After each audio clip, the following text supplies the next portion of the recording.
Le signal a l'air assez malléable. Le signal, moi, il me paraît très malléable. J'ai pas eu de problème du tout. J'ai pas eu à part cette dominante verte, j'ai pas eu de grosses dominantes dans l'image, de grosses montées de bruit. Donc pour moi, c'est ça le plus important.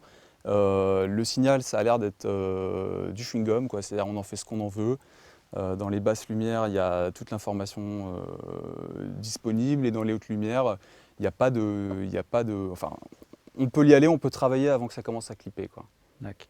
Tu disais tout à l'heure qu'il y avait des petites particularités au niveau du log qui étaient un peu inhabituelles par rapport à ce qu'on avait l'habitude de voir sur d'autres types de logs. Ouais, effectivement. Le log que j'ai vu rapidement, là, c'était un log qui me paraissait quand même assez dense et contrasté par rapport à d'autres logs. Je pense par exemple au log C de l'Alexa, très flat, très désaturé, très plat. Là, le log nous offre déjà à la base un contraste assez poussé. D'accord. Ok.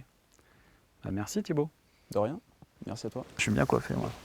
Retour. Ah, voilà, le retour, donc Sébastien Deveau, Emmanuel Pampuri. Donc on a vu Thibaut, finalement c'est assez positif ce qu'il nous raconte. Ouais, hein. c'est plutôt même super positif. Ouais. Moi sincèrement je suis surpris. Surpris. Agréablement Ouais, surpris. agréablement Voilà. surpris. Si tu veux, il y a beaucoup de bruit autour de cette caméra, il y a beaucoup de gens qui parlent sans avoir vu, sans avoir fait. On attaque la caméra sur des choses, des détails techniques.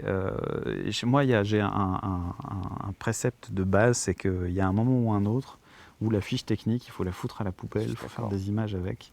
Et l'important, c'est le résultat, quoi. C'est les histoires de 8 bits, de 10 bits, de 422, 420, machin. Il y a des mecs qui font des films formidables avec des outils de merde. Et c'est pas parce qu'on a une truelle en or qu'on va faire une plus belle maison. Ça, c'est tout à fait. Voilà. Et pourquoi on n'a pas le 2K, à ton avis? Et qu'on reste sous l'HD? Parce que je pense qu'il y a une logique de gamme. Ouais, c'est ça. Je pense que ça va arriver. Ça va arriver. Je suis d'accord avec toi. Faisons confiance à la marque rouge. Ouais. Moi, j'ai vraiment grande confiance en l'avenir. Et je trouve ce produit super bien positionné en tous les cas. Il est peut-être un poil cher.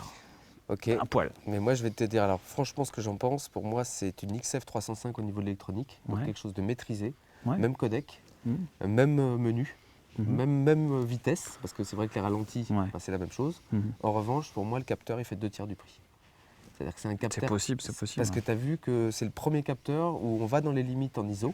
Ouais. C'est-à-dire qu'on monte à 20 000 et la limite est exploitable. Ça veut dire qu'on peut utiliser. Alors, je ne dis pas qu'il n'y a pas de bruit.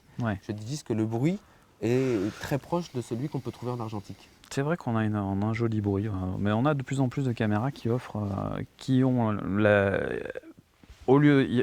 pendant des années, on a vu des électroniques qui étaient là pour gommer justement et lisser le bruit des capteurs.